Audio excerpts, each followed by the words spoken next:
جمرتهم في خير ولطف وعافية بسير الفاتحة. أعوذ بالله من الشيطان الرجيم. بسم الله الرحمن الرحيم. الحمد لله رب العالمين الرحمن الرحيم مالك يوم الدين. إياك نعبد وإياك نستعين اهدنا الصراط المستقيم صراط الذين أنعمت عليهم غير المغضوب عليهم ولا الضالين.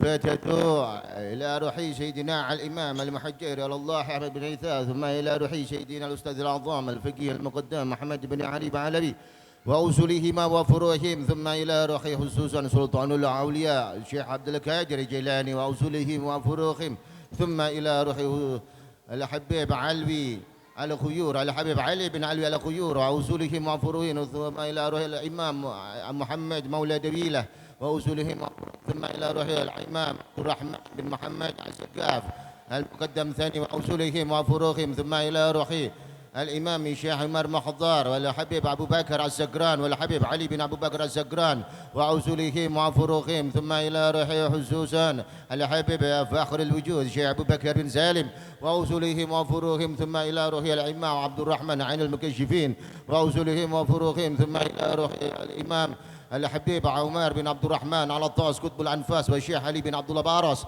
وأصولهم وفروعهم، ثم إلى روح خصوصا ثم إلى روح خصوصا سيدنا الإمام صاحب الرتيب والغوث البلاد والعباد الحبيب عبد الله بن الحبيب عبد الله بن علي الحداد وأصولهم وفروعهم، ثم إلى روح صاحب الرسالة الجميعة الحبيب أحمد بن زين الحبسي وأصولهم وفروعهم، ثم إلى روح خصوصا الحبيب ثم إلى روح خصوصا الحبيب شهاب الدين على الأكبري بن عبد الرحمن عين المكشفين وأصولهم وفروعهم، ثم إلى روح شيخ علي بن عبد الله بالسودان وأصولهم وفروعهم، ثم إلى روح خصوصا الشيخ عبد الرحمن بيجا حلبان وأصولهم وفروعهم، ثم إلى روح خصوصا الإمام علي بن محمد بن حسين الحبسي صاحب المولد سيد الدرار وأصولهم وفروعهم، ثم إلى روح الإمام الكتب الحبيب أبو بكر بن محمد الحبيب أبو بكر بن محمد سقاف وأصولهم وفروعهم، ثم إلى روح الحبيب عبد الرحمن الحبيب أبو بكر العطاس وأصولهم وفروعهم، ثم إلى روح الحبيب علي بن عبد الرحمن الحبشي الحبيب علي بن حسين العطاس الحبيب سالم بن جندان وأصولهم وفروعهم، ثم إلى روح الحبيب عبد القادر بن أحمد السقاف وأصولهم وفروعهم، ثم إلى روح الحبيب عبد القادر بن أحمد بالفاقه والحبيب عبد الله بن عبد القادر بن أحمد بالفاقه وأصولهم وفروعهم، ثم إلى روح خصوصا الحبيب أحمد بن محمد بن شهاب الدين وأصولهم وفروعهم، ثم إلى روح الحبيب أحمد بن علي الإدروس، ثم إلى روح خصوصا الحبيب منجر بن فؤاد المساوى سلطان القلوب وأصولهم وفروعهم، ثم إلى روح خصوصا الحبيب علي مشهور بن محمد بن سليم بن حفيد بن شيخ أبو بكر بن سليم، ثم إلى روح خصوصا الحبيب محمد بن سليم بن حفيد بن شيخ أبو بكر بن سالم وأصولهم وفروعهم، ثم إلى روح خصوصا الحبيب سالم بن عبد الله بن عمر الشاطري وأصولهم وفروعهم، والحبيب حسن بن عمر بن حسن الحبيب حسن بن عبد الله بن عمر الشاطري وأصولهم وفروعهم، ثم إلى روح الحبيب صالح بن محسن الحامد وأصولهم وفروعهم، ثم إلى روح الحبيب حسين الحامد براني وأصولهم وفروعهم، ثم إلى روح الحبيب أحمد بفاقه وأصولهم وفروعهم، ثم إلى روح خصوصا الحبيب السيد محمد بن علوي بن عباس المالكي وأصولهم وفروعهم، ثم إلى روح سيد أحمد زيني دحلان وأصولهم وفروعهم، ثم إلى روح خصوصا كي حمد بصوروان وأصولهم وفروعهم، ثم إلى روح حضرة الشيخ كي حجي هاشم عزاري وأصولهم وفروعهم، ثم إلى روح خصوصا الحبيب حاشم بن عبد الرحمن بن شهاب الدين وأصولهم وفروعهم. أن الله يغفر لهم ويرحمهم ويعلي درجاتهم في الجنة وينفعنا بأسرارهم وأنوارهم وعلومهم في الدين والدنيا والآخرة. الفاتحة. أعوذ بالله من الشيطان الرجيم. بسم الله الرحمن الرحيم. الحمد لله رب العالمين الرحمن الرحيم مالك يوم الدين. إياك نعبد وإياك نستعين اهدنا الصراط المستقيم صراط الذين أنعمت عليهم غير المغضوب عليهم ولا الضالين.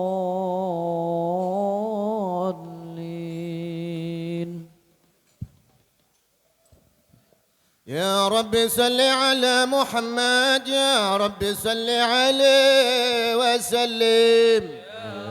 صل على محمد، يا ربي صل عليه وسلم. يا رب صل على محمد حبيبك الشافع المشفع. يا ربي صل على محمد، يا ربي صل عليه وسلم. يا رب صل على محمد على الورى رتبة وأنفا. يا ربي صل على محمد، يا ربي صل عليه وسلم. يا ربي صل على محمد اسم البرايا جاحا وأوسع. يا ربي صل على محمد، يا ربي صل عليه وسلم. يا ربي صل على محمد واسلع بنا رب خير محيا. يا ربي صل على محمد، يا ربي صل عليه وسلم. يا ربي صل على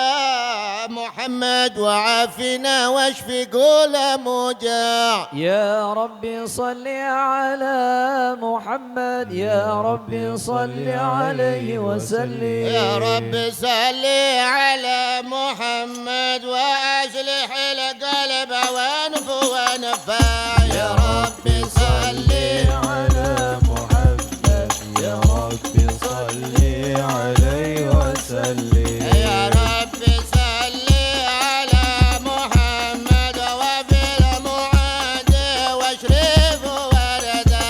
يا ربي صل على محمد، يا ربي صل عليه وسلم. يا ربي صل على محمد نحل في حسنك الممنى. يا ربي صل على محمد، يا ربي صل عليه وسلم. يا ربي صل على محمد رب رضا عنا رضاك الأرفع. يا ربي صل على محمد، يا ربي صل عليه وسلم. يا رب صل على محمد واجعل لنا في الجنان مجمع. يا ربي صل على محمد، يا ربي صل عليه وسلم. يا رب صل على محمد رفع بنا خير خلقك أجمع. يا ربي صل على محمد، يا ربي صل عليه وسلم. يا رب صل على محمد، يا رب صل عليه وسلم. يا ربي صل على محمد، يا ربي صل عليه وسلم. اللهم صل وسلم وبارك عليه وعلى آله. أعوذ بالله من الشيطان الرجيم. بسم الله الرحمن الرحيم. إنا فتحنا لك فتحا مبينا ليغفر لك الله ما تقدم من ذنبك وما تأخر ويتم نعمته عليك ويهديك صراطا مستقيما وينصرك الله نصرا عزيزا. لقد جاءكم رسول من أنفسكم عزيز عليه ما عنتم حريص عليكم بالمؤمنين رؤوف رحيم. صلى الله فإن عليه تولوا فقل حسبي الله لا إله إلا هو عليه توكلت وهو رب العرش العظيم. إن الله وملائكته يصلون على النبي يا أيها الذين آمنوا صلوا عليه وسلموا تسليما. اللهم صل وسلم وبارك عليه وعلى آله. شللا يا رمضان شللا يا رمضان شللا يا رمضان بالقبول والغفران. شللا رمضان شيلا يا رمضان شيل الله، يا رمضان شيل بالقبول يا حنان يا منان يا قديم الإحسان، بحر جود مليان جد لنا بالغفران. أشلله أشلله يا رمضان، أشلله بالقبول، أجد لهذا الإنسان عبد سوء خاسيان، من ذنوب وحلان خائفين غضبان. يا رمضان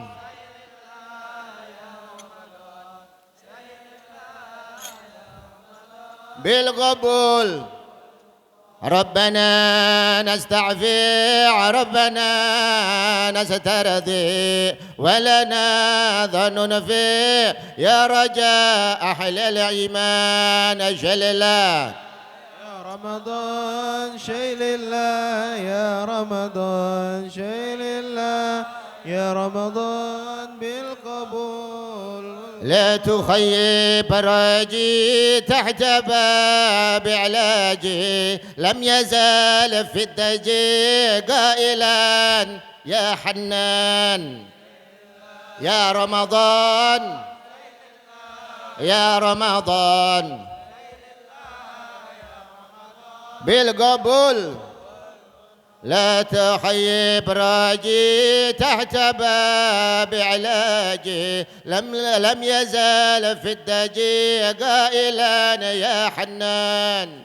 شيء لله يا رمضان شيء لله، يا رمضان شيء لله، يا رمضان بالقبول والغفران. بالنبي الأمي وخديجة أمي، والبطول الختم سيدات النسوان. شيء لله يا رمضان شيء لله، يا رمضان شل الله يا رمضان بالقبول والغفران. والصلاة دائم على النبي بن حاشم، عدما نحو قائم بالعبادة شحران. شيء لله يا رمضان شيء لله، يا رمضان شيء لله، يا رمضان بالقبول والغفران. شل الله يا رمضان شل الله يا رمضان شل الله يا رمضان بالقبول والغفران. شل الله يا رمضان شيء لله، يا رمضان شيء لله، يا رمضان بالقبول والغفران. مرحبا بك يا رمضان، مرحبا بك يا رمضان، يا مرحبا بك يا رمضان، يا مرحبا بك يا رمضان، يا مرحبا بك يا رمضان، يا مرحبا بك يا رمضان، يا مرحبا بك يا رمضان، يا مرحبا بك يا رمضان. رجاؤنا الكريم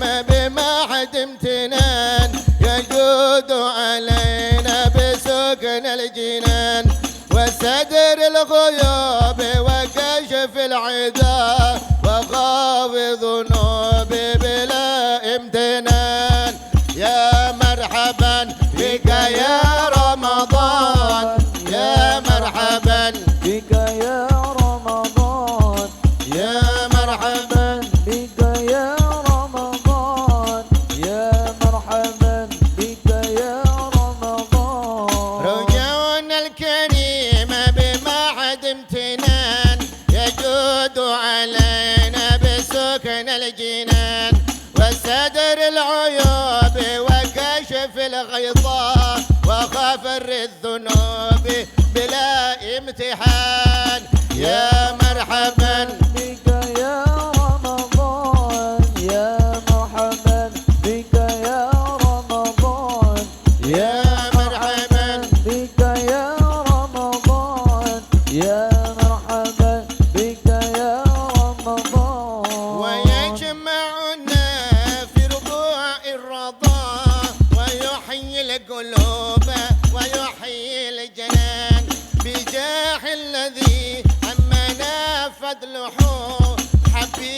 الإلهي حبيبي الزيان يا مرحبا بك يا رمضان يا مرحبا بك يا رمضان يا مرحبا بك يا رمضان يا مرحبا بك يا رمضان يجود علينا بما نرتجي ويدخلنا في حسن العامان ويلبسنا من لباس الدقان ويحفظنا من شرور الزمان يا مرحبا بك يا رمضان الله. يا مرحبا بك يا رمضان يا مرحبا بك يا رمضان يا مرحبا بك يا رمضان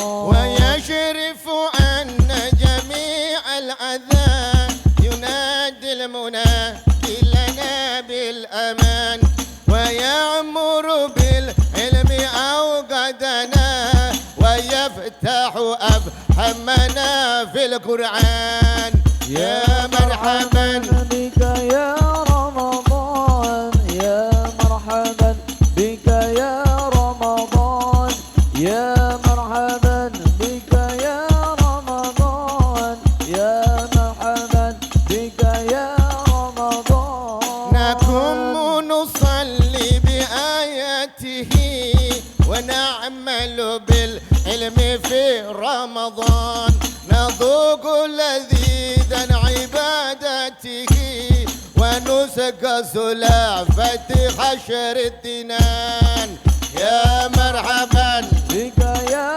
رمضان يا مرحبا بك يا رمضان يا مرحبا بك يا رمضان يا مرحبا بك يا رمضان وصلى الإلهي على المصطفى شفيع الورى خير الإنس وجان مع الآل وصحبه وأتباعهم صلاة تكرر في كل عام يا مرحبا بك يا رمضان يا مرحبا بك يا رمضان يا مرحبا بك يا رمضان يا مرحبا بك يا رمضان يا مرحبا بك يا رمضان يا مرحبا بك يا رمضان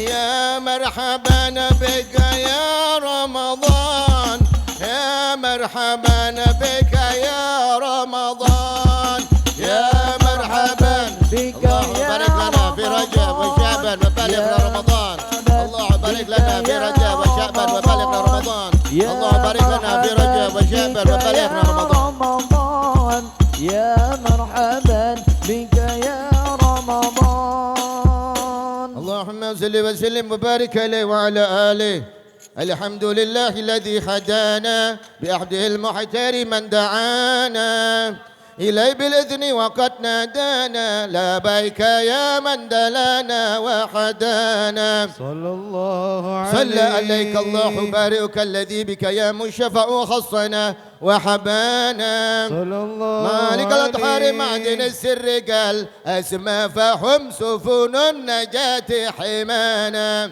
وآل صحابتك الكرام حماة دينك أصبحوا لولائه عنوانا وتابعين لهم بصدق ما حدا هذه المودة أسجانا صلى والله الله ما ذكر عليه. الحبيب لدى المحب علاوة حواليها النشوانا أين المحبون الذي عليهم بثل النفوس نفائس هانا لا يسمعون بذكر طه المصطفى إلا بهن تعاش واضح برانا فاعتاجت الأرواح تستقل لقاه وتحن تسأل ربها هال المحبين كذا فاسمع إلى سيار المشافى ورحيف الآذان ونسد إلى أوصاف طه المستبى واحذر لقلبك يمتلي وجدانا يا ربنا صل وسلم دائما على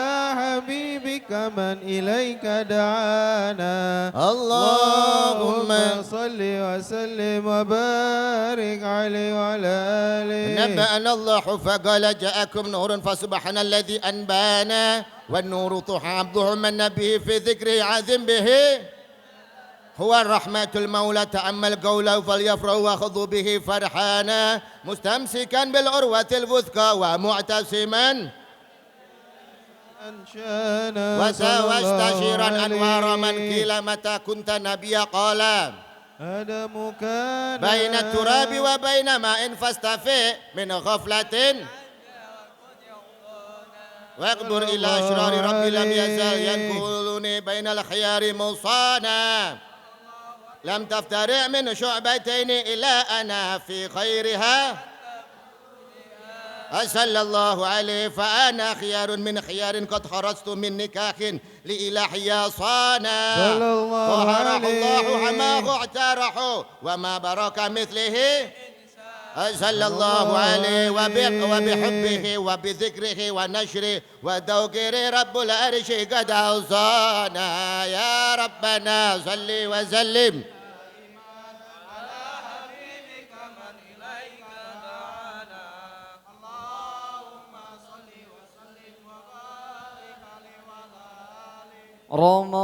رمضان رمضان رمضان يا حبيب رمضان رمضان ليتك دوما قريب ليتك دوما قريب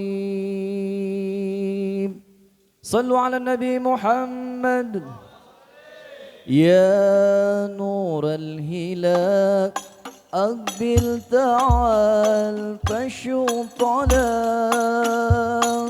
والقلب سما له السماء مترمنا لا تنسني أنت لي روحي دواء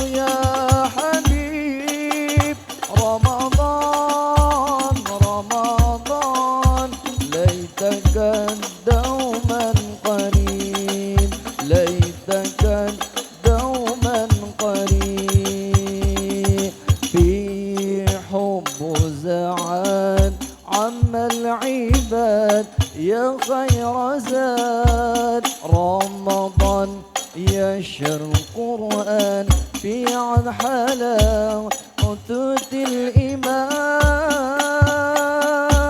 الإيمان لا تنطلي أنت لي روحي دواء رمضان رمضان يا حبيب رمضان ليتك دوما قريب رمضان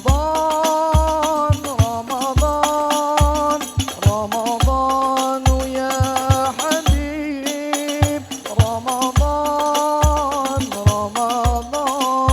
ليتك دوما قريب ليتك دوما قريب.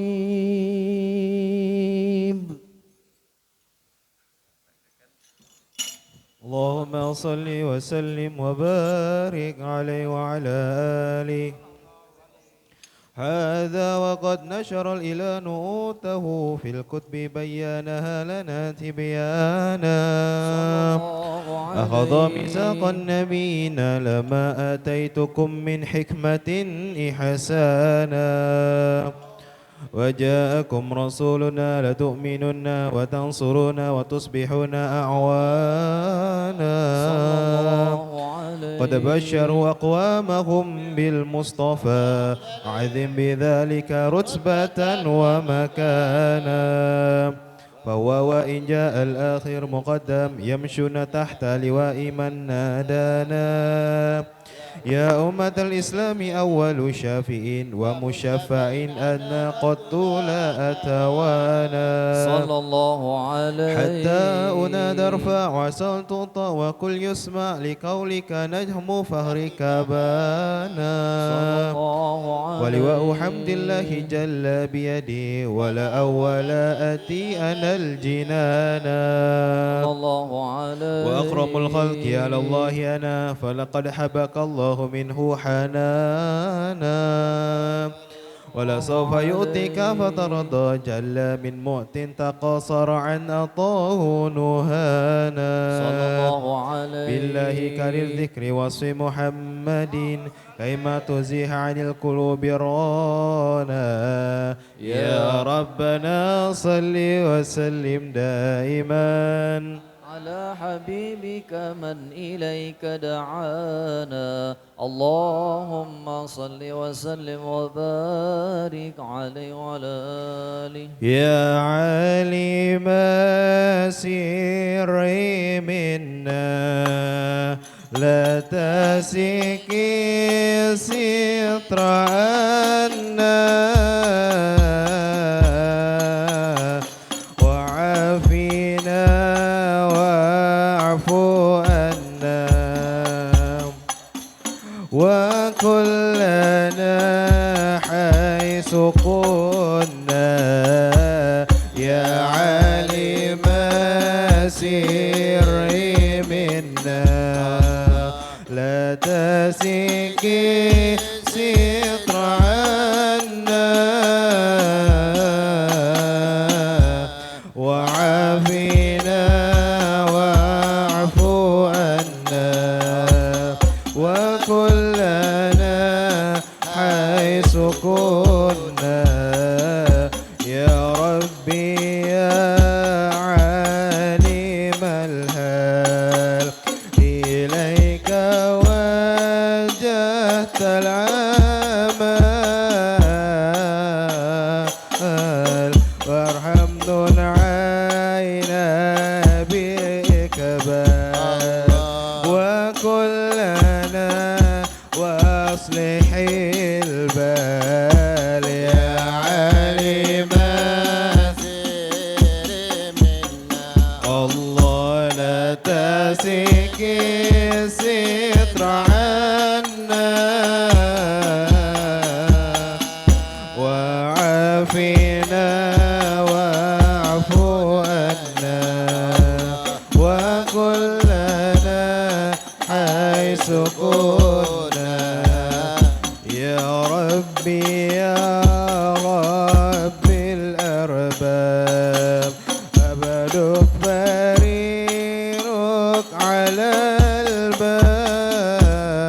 الباب أتى وقد بات الأسباب مستركا بعد الممال يا عليم سير منا الله لا تسكي ستر عنا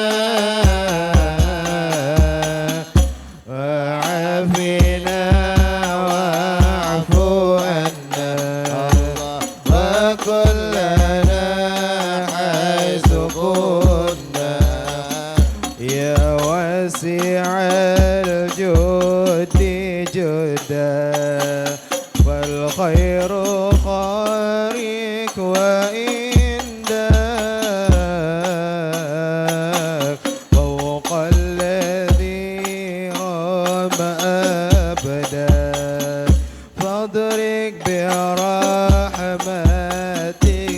الحال صل على النور أحمد نور المنازل يا محمد يا من خلق من نور ربي يا من سمي غاب يولد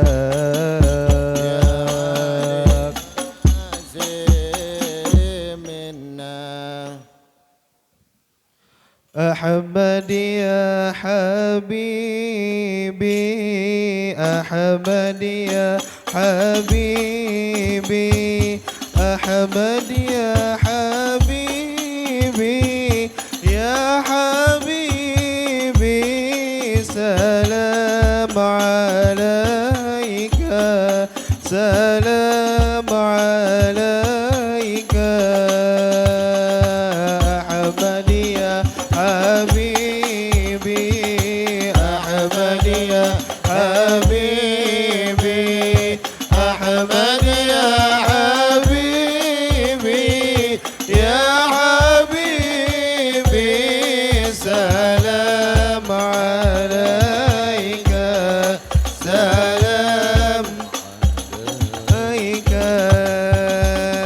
يا عون الغريب يا نور الظلام يا شفيع الخلق يا حبيبي سلام عليك سلام عليك أحمد يا أحمد يا حبيبي أحمد يا حبيبي يا حبيبي سلام عليك سلام عليك يا عبا القاسم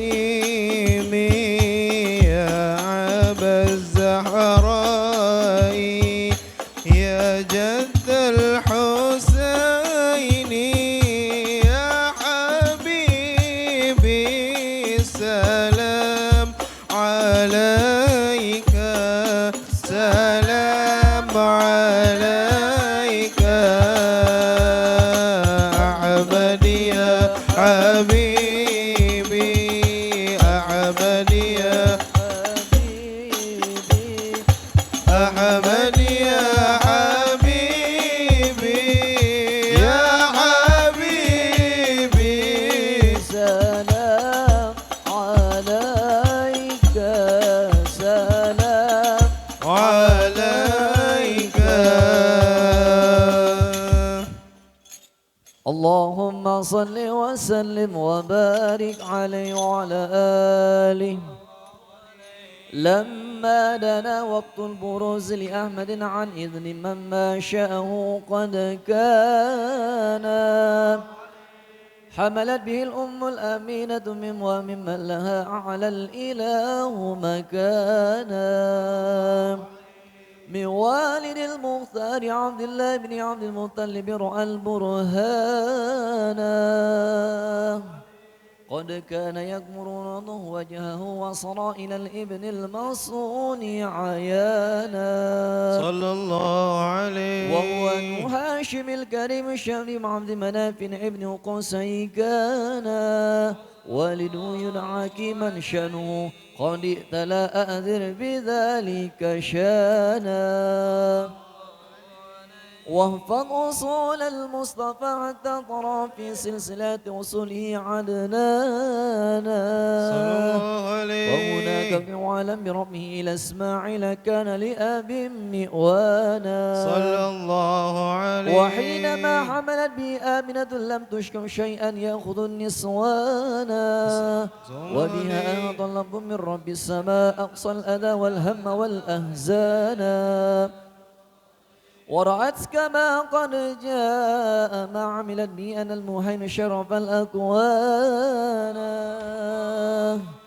بنت من في بطنها فاستبشرت وأنا المخاض فعذرعت رضوانا سبحان الله والحمد لله ولا إله إلا الله والله أكبر سبحان الله والحمد لله ولا إله إلا الله والله أكبر سبحان الله والحمد لله ولا إله إلا الله والله أكبر سبحان الله والحمد لله ولا إله إلا الله والله أكبر ولا حول ولا قوة إلا بالله العلي العظيم في كل لمزة عبد خلقه ورناصه وزنة عرشه ومداد كلماته وتجلت الأنوار من كل الجهات فوطمل للمشفحانا وقبل فضل أمرزت شمس الهدى ظهر الحبيب مكرما ومصانا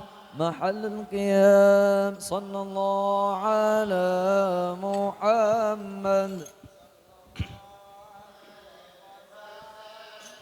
صلى الله على محمد صلى الله عليه وسلم يا نبي سلام عليك يا رسول سلام عليك يا حبيب سلام عليك صلوات الله عليك يا نبي سلام عليك يا رسول سلام عليك يا حبيب سلام عليك صلوات الله عليك أفرز الله المشفى صاحب القدر المغرفى فمل النور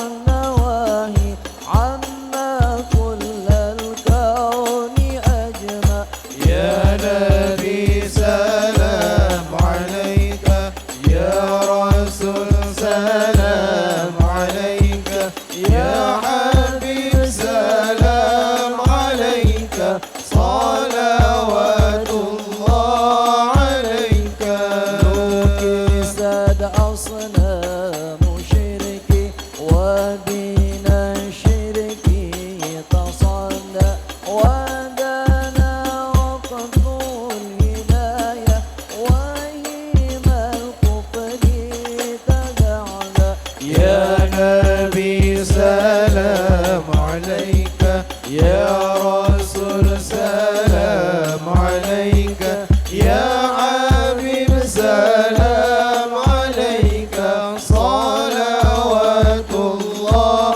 عليك مرحبا أهلا وسهلا بك يا ذا القدر أنت يا إمام الرسالة من به الآفات تدفع يا نبي سلام عليك يا رسول سلام عليك يا حبيب سلام عليك صلوات الله عليك طلع البدر علينا من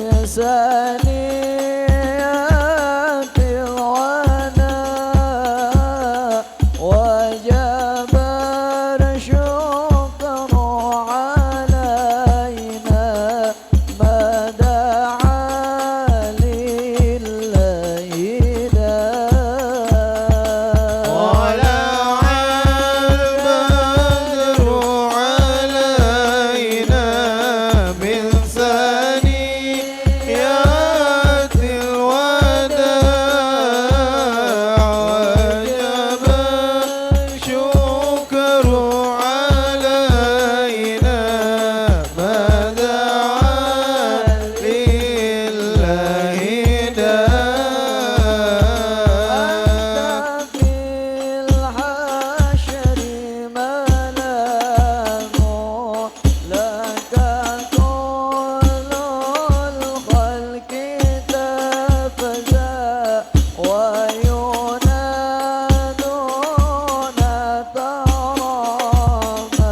Husaini marhaban marhaban. Sallallahu ala Muhammad, sallallahu alaihi wasallam. Sallallahu ala Muhammad, sallallahu alaihi wasallam.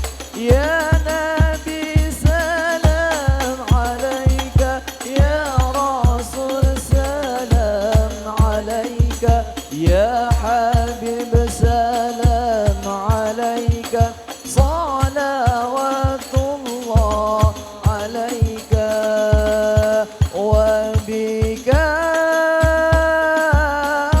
rahmanuna sa'al wa ilahul arshi yasma.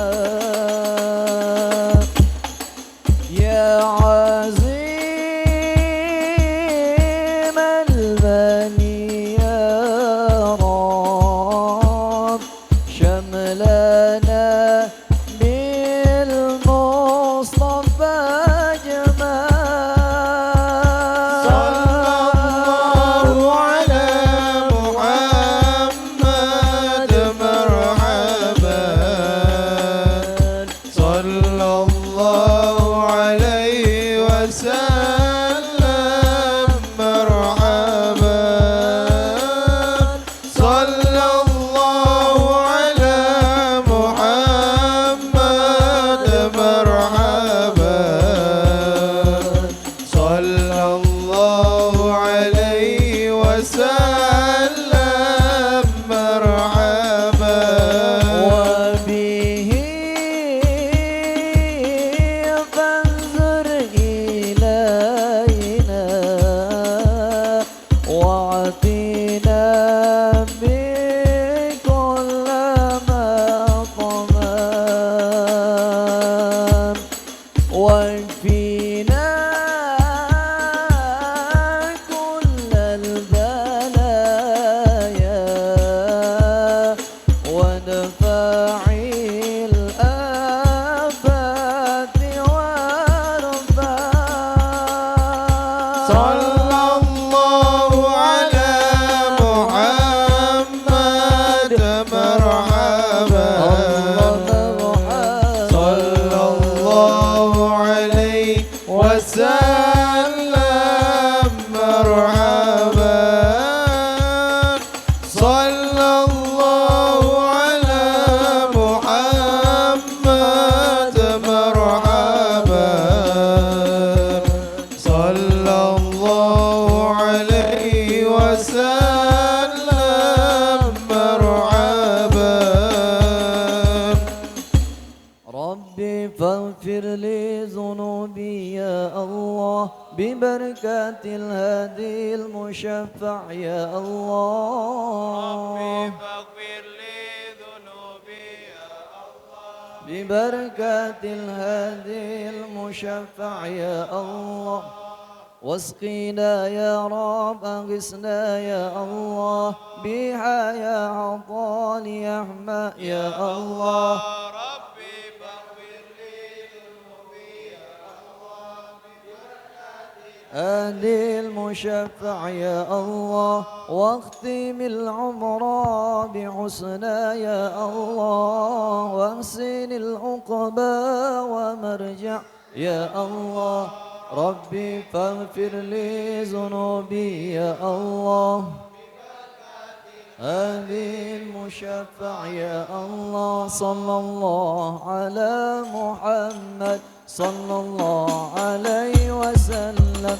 وصلاة الله تغشى من له الحسن تجمع.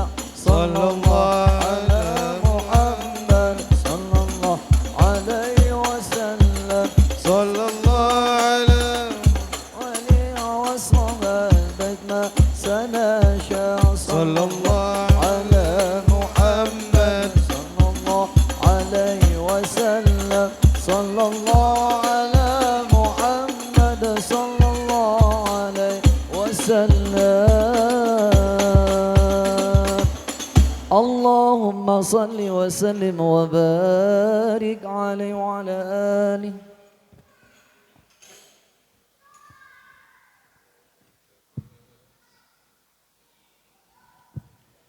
اللهم صل وسلم على سيدنا محمد وعلى آل سيدنا محمد. يا ربنا يا ربنا قسنا بكرب المصطفى فارحم إلهي ضعفنا فنحن قوم ضعفاء. يا ربنا يا ربنا قسنا بقرب المصطفى فارحم إلهي ضعفنا فنحن قوم ضعفاء. ندمته على الصفا فطاب عيشي وصفا وكنت أحوى قربه ووسله فأسعفا. يا ربنا يا ربنا قثنا بقرب المصطفى فارحم إليه ضعفنا فنحن قوم ضعفاء. وليس عندي حاله توحشني مثل جفا فكل من عنفني في حبه ما أنصفا. يا ربنا يا ربنا قثنا بقرب المصطفى فارحم إلهي ضعفنا فنحن قوم ضعفاء. اللهم صل وسلم وبارك عليه. رمضان مرحبا شهر العبادة مرحبا يا شهر رمضان مرحبا شهر السعادة مرحبا يا شهر رمضان مرحبا شهر العبادة مرحبا يا شهر رمضان مرحبا شهر سعادة مرحبا يا زاهر العالم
مرحبا يا شهر العسل والصفا والعز تفادع.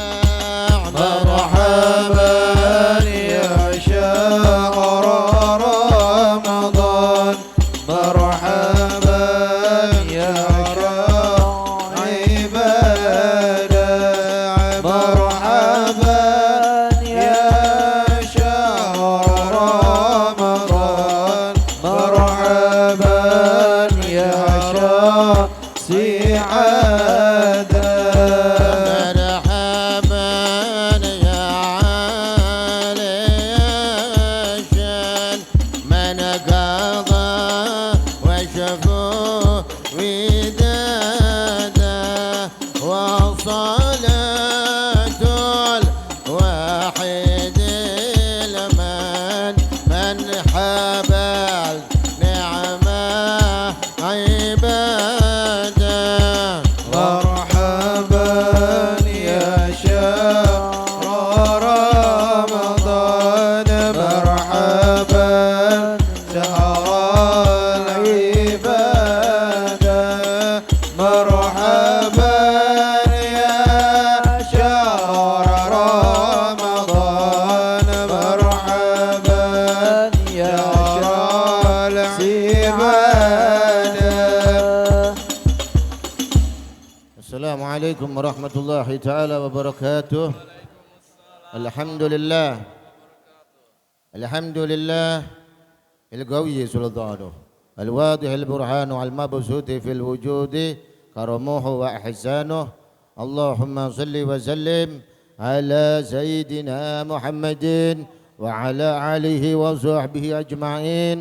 رب اشرح لي صدري ويسر لي أمري واحلل عقدة من لساني يفقهوا قولي. ربنا آتنا في الدنيا حسنة وفي الآخرة حسنة وقنا عذاب النار.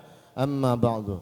Alhamdulillah, segala puji bagi Allah Subhanahu wa taala yang pada malam hari ini kita dikumpulkan untuk istiqomah menghadiri daripada majlis yang mana majlis ini dinisbatkan dengan nama kekasih Allah Subhanahu wa taala yaitu Rasulullah sallallahu alaihi wasallam. Yang kita ketahui bahawa nama daripada majlis ini adalah majlis Rasulullah sallallahu alaihi wasallam dan kita istiqomah di dalamnya yang mana kita tabarukan ya dengan para habaib ya Al-Habib Munzir bin Fuad Al-Musana Sultanul Al-Musawa Sultanul Qulub ya Al-Habib Umar bin Muhammad bin Salim bin Syekh Abu Bakar bin Salim yang insyaallah hati kita terkait dengan mereka-mereka sehingga timbul dalam hati kita untuk cinta kepada mereka, cinta kepada Nabi karena pada dasarnya mereka mengajak kita untuk mengenal Nabi Muhammad sallallahu alaihi wasallam dan juga meneladani akhlak daripada Nabi Muhammad sallallahu alaihi wasallam. Tujuan daripada dibentuknya majlis Rasulullah sallallahu alaihi wasallam adalah membentuk karakter akhlakul karimah seperti Nabi Muhammad sallallahu alaihi wasallam. Tidak pantas rasanya, tidak layak rasanya apabila anggota daripada majlis Rasulullah sallallahu alaihi wasallam mempunyai perangai yang buruk. Bukan perangainya Nabi Muhammad sallallahu alaihi wasallam. Seharusnya kalau kita sadar bahwasanya kita duduk di majlisnya Rasulullah, kita khidmat di majlis Rasulullah sallallahu alaihi wasallam, yang akan membalas siapa? Kebaikan kita semua, melainkan Allah Subhanahu wa taala dan Rasulullah yang akan membalas kebaikan kita semua karena kita khidmat di majlis yang namanya dinisbatkan oleh Nabi Muhammad sallallahu alaihi wasallam. Jadi tenang saja, tidak perlu galau, tidak perlu sedih. Ada masalah datang saja di majlis Rasulullah. Insyaallah majlis Rasulullah sallallahu alaihi wasallam penuh dengan keberkahan. Karena apa? Ini majlisnya Ahlul Bait Rasulullah sallallahu alaihi wasallam. Rasakan sendiri, kita hadir di majlisnya para Ahlul Bait Rasulullah. Pasti ada sesuatu yang beda. Ya, sesuatu yang beda. Bahkan mereka dicari-cari untuk hadir di dalam majlisnya Rasulullah, di majlis-majlis taklim lainnya. Kita lihat majlisnya Al-Habib Taha bin bin Yahya. Istimewa. Kemudian dan beliaulah cikal bakal majlis pertama yang ada di Kota Batam, ya, yang istiqomah sampai berapa puluh tahun yang lalu. Ya. Kalau tidak salah beliau istiqomah sejak tahun awal 90-an sampai sekarang masih.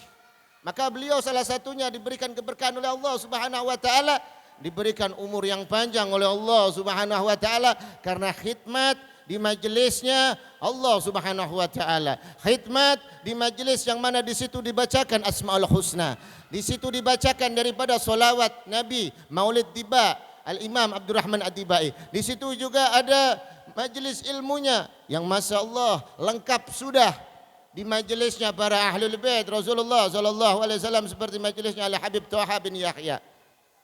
Kemudian kita hadir di majelisnya Al-Habib Munzir bin Fuad Al-Musawa.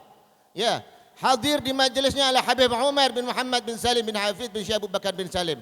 Mungkin di antara kita semua yang hadir belum pernah melihat Habib Umar secara langsung. Belum pernah melihat Al-Habib Munzir bin Fuad Al-Musawa secara langsung. Tetapi keberkahan mereka kita rasakan pada malam hari ini. Kita duduk di masjidnya Allah Subhanahu wa taala. Masjid yang dimuliakan oleh Allah Subhanahu wa taala, yang disucikan oleh Allah Subhanahu wa taala. Bahkan disarankan kalau masuk di dalam masjid, ya, harus punya wudu, ya, harus punya wudu. Bagi siapa saja yang berhalangan, ya, tidak bisa untuk memasuki daripada masjidnya Allah karena masjid ini dijaga oleh Allah Subhanahu wa taala. Ya, berkat mereka kita dikumpulkan di masjidnya Allah Subhanahu wa taala. Yang jarang ke masjid jadi rajin ke masjid setiap hari Ahad, ya, setiap hari Isnin, ya, menghadiri daripada majlis, insyaallah mendapatkan keberkahan daripada masjid tersebut. Apalagi kalau kita tambah dengan solat tahiyatul masjid, ya, sebelum kita duduk majlis kita tambah dengan solat tahiyatul masjid. Subhanallah, Al-Habib Munzir, Al-Habib Umar bin Muhammad bin Salim bin Hafidh bin Syekh Abu Bakar bin Salim, seorang murid dan seorang pendidik bagi kita semua. Kita diajarkan untuk berkumpul untuk mengingat nama Allah Subhanahu wa taala. Kita mengingat daripada nama Nabi Muhammad sallallahu alaihi wasallam, meneladani daripada akhlak mereka, ya, mengikuti daripada sunnah-sunnah Rasulullah sallallahu alaihi wasallam, ya, mematuhi daripada segala perintah Allah dan Rasulnya. Itu tujuan dari Al-Habib Munzir, agar kita dekat dengan Nabi Muhammad sallallahu alaihi wasallam. Jangan kita dekat dengan yang lainnya, melainkan harus dekat dengan para ulama dan daripada Nabi Muhammad sallallahu alaihi wasallam. Kita berkumpul, ya, bersilaturahmi. Tujuannya tidak lain tidak bukan untuk menguatkan ikatan daripada ukhuwah Islamiyah. Ya, ukhuwah daripada untuk meningkatkan cinta kita kepada sesama lainnya. Niscaya kalau kita sudah cinta, maka Islam akan kuat, Islam akan selalu menang, ya, Islam akan jaya. Ya, maka kita duduk di sini adalah khidmat di jalan Allah Subhanahu wa taala, khidmat di jalannya Nabi Muhammad sallallahu alaihi wasallam. Tidak bosan-bosan qasidah dikumandangkan, ya, tidak bosan-bosan Al-Fatihah kita kirimkan kepada para wali-wali Allah. Kita memanggil nama para wali agar mendapatkan keberkahan apa yang nama yang kita sebut, yaitu para wali-walinya Allah Subhanahu wa taala. Kita sebut nama Nabi Muhammad, insyaallah kita akan mendapatkan keberkahan dan kelak akan mendapatkan syafaat daripada Nabi Muhammad sallallahu alaihi wasallam. Alhamdulillah, kita baca daripada qasidah jadi dari yang pertama sampai terakhir banyak dihiasi dengan qasidah-qasidah. Ya syalillah ya Ramadan, marhaban bika ya Ramadan, agar mengingatkan kita agar bahagia dalam menyambut daripada bulan Ramadan. Kalau sudah bahagia menyambut bulan Ramadan, ya, di dalam riwayat hadis Nabi Muhammad sallallahu alaihi wasallam, barang siapa yang berbahagia dengan datangnya, dengan masuknya bulan Ramadan, maka daripada tubuhnya diharamkan untuk dijilat api neraka. Masya Allah. Haram tubuhnya untuk dimasukkan ke dalam api neraka. Masya Allah. Bekal kita dengan bahagia saja kita diselamatkan oleh Allah Subhanahu wa taala. daripada neraka, ya. Tetapi kita dimudahkan oleh Allah Subhanahu wa taala. Besok pada malam pertama bulan Ramadan, Allah Subhanahu wa taala akan mengampuni kita semua. Ya, akan mengampuni kita semua malam pertama, ya. Belum lagi malam kedua, belum lagi malam ketiga sampai malam ke-30. Itu ada fadilah masing-masing, ya. Fadilah masing-masing daripada kita memuliakan dan memakmurkan daripada bulan Ramadan.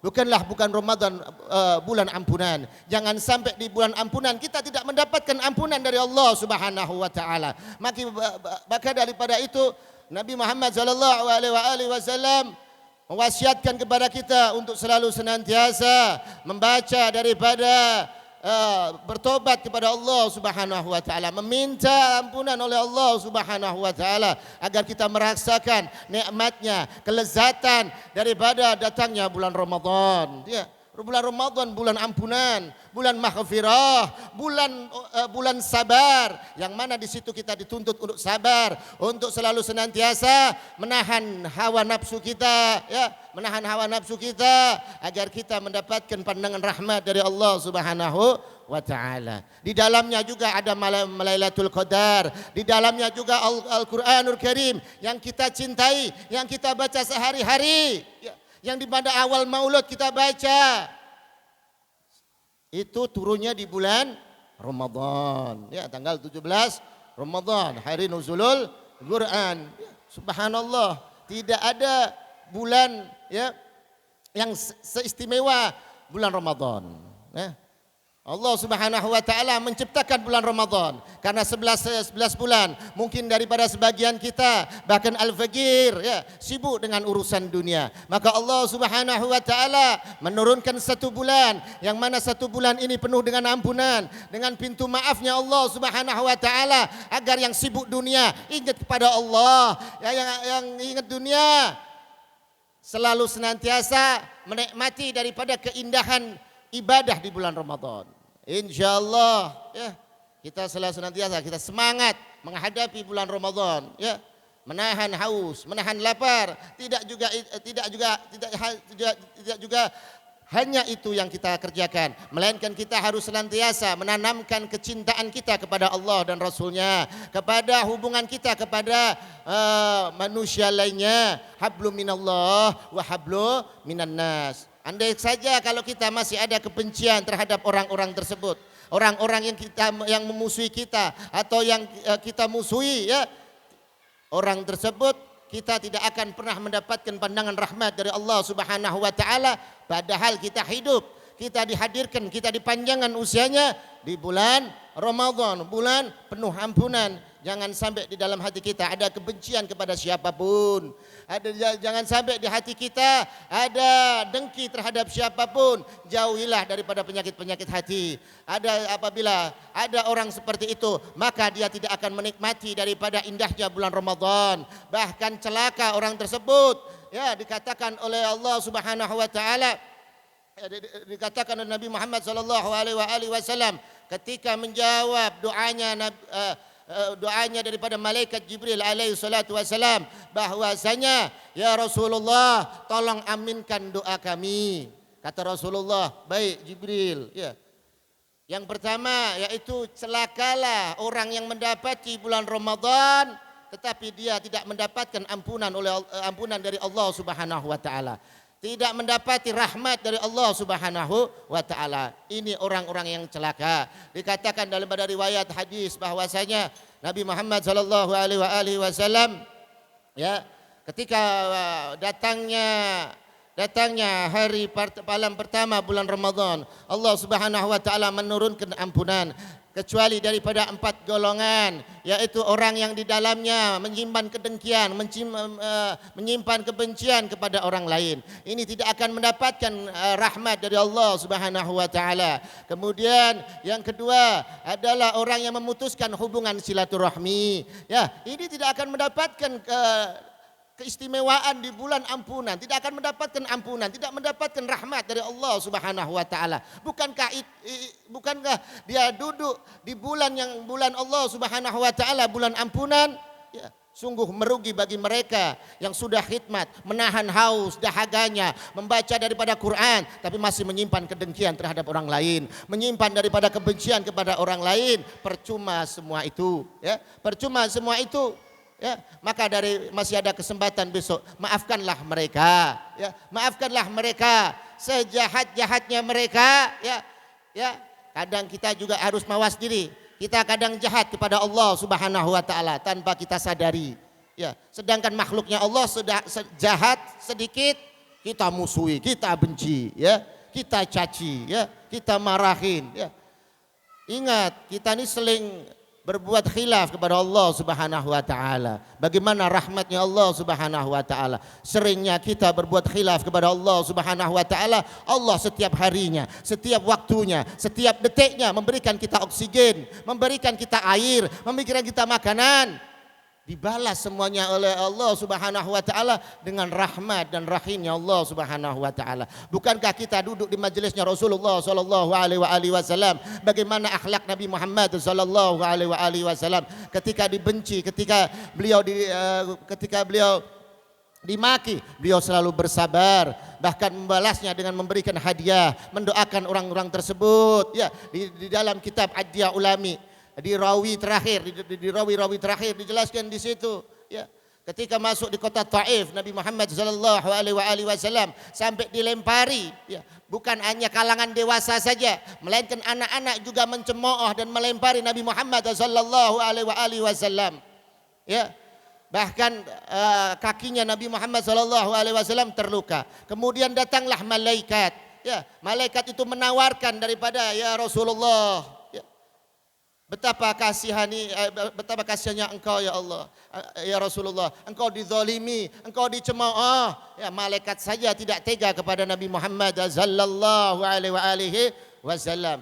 Malaikat tersebut menawarkan bahwasanya beliau ingin gunung yang ada di dekat kota Taif ingin dihempaskan di kota Taif. Ya, dihempaskan di kota Taif sehingga mereka terkubur hidup-hidup. Tapi Nabi Muhammad sallallahu alaihi wasallam menjawab apa? Tidak wahai malaikat, tidak wahai kekasihku. Ya, aku menginginkan mereka untuk Allah Subhanahu wa taala mengirimkan hidayah kepada mereka. Saya menginginkan mereka agar mereka kelak keturunannya untuk memuji-muji Allah dan Rasulnya, mengikuti daripada Allah dan Rasulnya. Ya. Maka dari itu di bulan Ramadan kita manfaatkan betul-betul, kita semangat menghadapi bulan Ramadan, ya. Agar apa? Kita mendapatkan ampunan dari Allah Subhanahu wa taala. Ya, betapa mulianya bulan Ramadan. Betapa Allah Subhanahu wa taala sangat menyayangi umat daripada apa yang kita baca tadi. Sejarah yang kita baca tadi, yaitu umatnya Nabi Muhammad sallallahu alaihi wasallam. Tidak ada umat lainnya seistimewa umat Nabi Muhammad sallallahu alaihi wasallam. Bahkan ketika kita yaumil akhir nanti, ya, yang masuk duluan ke surganya Allah Subhanahu wa taala, yang diutamakan adalah umat daripada Nabi Muhammad sallallahu alaihi wasallam. Sungguh istimewa kita menjadi umat Nabi Muhammad sallallahu alaihi wasallam. Semoga yang hadir, ya, yang hadir sanak keluarga kita diakui oleh Nabi Muhammad sallallahu alaihi wasallam menjadi umatnya. Amin amin ya rabbal alamin. Semoga kelak Habibuna Munzir bin Fuad Al-Musa mengakui kita sebagai murid-muridnya. Amin amin ya rabbal alamin. Semoga Al Habib Umar bin Muhammad bin Salim bin Hafid bin Syekh Abu Bakar bin Salim mengakui kita meskipun kita jauh daripada beliau-beliau, kita jauh daripada negeri Tarim, kita menginginkan melihat mereka, kita menginginkan mencium debunya kota Tarim, ya, mencium debunya kota Madinah, berziarah ke Ka'bah, berziarah ke Madinah, berziarah kepada Nabi Muhammad sallallahu alaihi wasallam. Ya Allah, permudahkan daripada urusan kami untuk memasuki daripada kota yang Engkau haramkan, ya Allah. Ya Allah, kota haram Madinatul Munawwarah wal Makkah Mukarramah wal Tarim, ya Allah. Ya Allah, mudahkanlah langkah kita untuk menuju ke sana, ya Allah. Mudahkanlah urusan kami, ya Allah. Ya Allah, ya Rahman, ya Rahim. Kemudian wahai ikhwan, bahwasanya yang ketiga adalah orang yang tidak mendapatkan ampunan di bulan Ramadan adalah orang-orang yang minum minuman khamr, suka minum minuman khamr. Ini orang-orang yang tidak akan mendapatkan ampunan. Kemudian yang paling dahsyat ya disebutkan pada malam nisfu Sya'ban sama dengan di bulan Ramadan. Di bulan nisfu Sya'ban Rasulullah menyambung daripada tadi celakalah orang yang mana mendapati kedua orang tuanya tetapi dia durhaka kepada kedua orang tuanya. Masya Allah, kita manfaatkan, kita kedua orang tua kita masih hidup. Ya. Apa salah satunya masih hidup atau sudah meninggal semuanya, kita kirimkan Fatihah kepada mereka. Ya, baik yang masih hidup maupun yang sudah meninggal, yang sudah mendahului kita kirimkan Fatihah, kita doakan ya. Bagi yang belum mendapatkan pekerjaan, ya, tolong di dalam dirinya mawas diri. Apakah antum sudah betul-betul mendoakan kedua orang tuanya di setiap selesai sholat fardu? Karena apa? Barang siapa yang membaca selalu senantiasa mengingat, mendoakan kepada kedua orang tuanya, maka dimudahkan rezekinya oleh Allah Subhanahu wa taala. Barang siapa yang malas untuk membaca doa tersebut, ya, maka Allah Subhanahu wa taala menyulitkan mereka untuk mendapatkan rezeki, ya. Karena apa? Dia tidak ingat jasa-jasanya orang tuanya telah melahirkan dia di dunia. Maka jangan seperti 4 golongan tersebut, ya. 4 golongan tersebut yang tidak mendapatkan ampunan di bulan ampunan, ya. Bulan ya Allah Subhanahu wa taala, yaitu orang-orang yang mendapati kedua orang tuanya masih hidup tapi dia durhaka kepada mereka, ya. Orang-orang yang suka dengan minuman khamar. Orang-orang yang tidak akan mendapatkan ampunan di bulan Ramadan adalah orang-orang yang memutuskan hubungan silaturahim. Kemudian orang-orang yang terakhir yang perlu kita jaga betul-betul karena itu sifatnya di dalam hati kita. Kita mungkin sulit untuk menghadapi hal tersebut, tapi kita harus ikhlas, yaitu orang-orang yang di dalam hatinya menyimpan kebencian, kedengkian terhadap muslim lainnya. Siapakah muslim lainnya itu? Muslim itu yaitu yang membaca la ilaha illallah Muhammadur Rasulullah. Meskipun yang membacanya ahlul maksiat, tidak perlu kita caci, tidak perlu kita benci. Ya, siapa tahu kalau dia bertobat kepada Allah, kemudian tobatnya diterima oleh Allah Subhanahu wa taala, dijadikan oleh Allah Subhanahu wa taala dari sisi fasiknya menjadi kekasihnya Allah Subhanahu wa taala. Kita tidak tahu. Ya, kita tidak tahu. Sering kita katakan bagaimana daripada Al-Imam Junaid bin Muhammad mengatakan bahwasanya apabila kedua mata kami melihat pasangan muda-mudi saling berzina, kemudian mereka takut melihat kami bersembunyi di balik pohon, kemudian menampakkan wajahnya, maka aku meyakini bahwa mereka adalah kekasih-kekasihnya Allah Subhanahu wa taala. Karena tidak tahu di balik pohon tersebut dia bertobat kepada Allah, kemudian Allah menerima tobatnya dan menjadikan mereka adalah kekasih-kekasihnya Allah Subhanahu wa taala. Masya Allah. Maka jadilah 4 golongan ini. Ya, jangan jadi 4. Kalau ketika kita salah satu menjadi daripada itu, kita tidak akan mendapatkan ampunan dari Allah di bulan penuh ampunan. Ya, insyaallah ya umur kita dipanjangkan oleh Allah Subhanahu wa taala untuk melalui bulan Ramadan, ya. Meskipun kurang lebih 28 jam atau 29 jam kita memasuki daripada bulan Ramadan, tapi tidak ada jaminan. Bahkan detik ke depan pun kita tidak tahu masih hidup atau tidak. 1 menit ke depan pun kita tidak tahu, 1 jam ini. Maka kita berdoa kepada Allah Subhanahu wa taala agar kita bisa merasakan kemuliaan, keindahan, kelezatan menikmati daripada bulan Ramadan, ya. Insyaallah umur kita dipanjangkan oleh Allah Subhanahu wa taala, badan kita disehatkan oleh Allah Subhanahu wa taala agar fokus, agar semangat menghadapi bulan Ramadan. Karena keberkahan daripada waktu sahur sampai buka, Allah memberikan keberkahan kepada umatnya. Bahkan bau daripada mulut kita dihitung oleh Allah Subhanahu wa taala seperti bau misik. Para ulama menyatakan bahwasanya bau misik itu bakal ada di surganya Allah Subhanahu wa taala. Maka di hari akhir nanti mulut kita bau misik, ya. Mulut kita bau misik karena di dunianya waktu hidupnya dia selalu senantiasa berpuasa 30 hari penuh di bulan Ramadan, dan barang siapa yang berpuasa di 30 hari penuh di bulan Ramadan, maka insyaallah Allah akan mengampuni dosanya setahun ke depan. Masya Allah.